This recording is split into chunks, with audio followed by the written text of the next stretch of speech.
بسم الله الرحمن الرحيم. الحمد لله رب العالمين،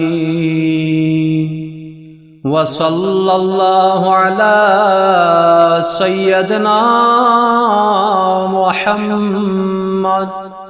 نبي وآله وسلم تسليما.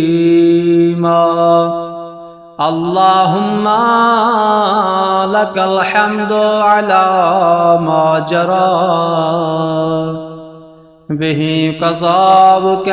في أوليائك الذين استخلصتهم لنفسك ودينك، إذ اخترت لهم جزيلا ما عندك من النعيم المقيم الذي لا زوال له ولا اضمحلال بعد أن شردت عليهم الزهد في درجات هذه الدنيا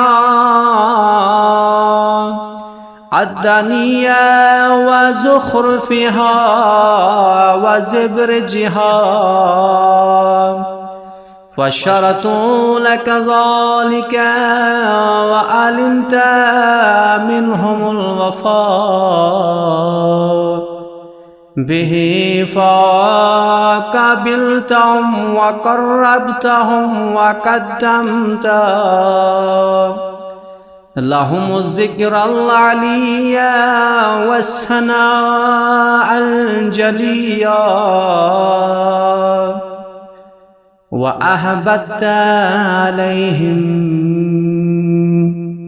ملائكتك وكرمتهم بوحيك ورفعتهم بعلمك وجعلتهم الذريع إليك والوسيلة إلى رضوانك، فبعث أسكنته جنتك إلى أن أخرجت منها، وبعد حملت في فلكك ونجيت من آمن معه من الهلكة برحمتك، وبعثت أخذت لنفسك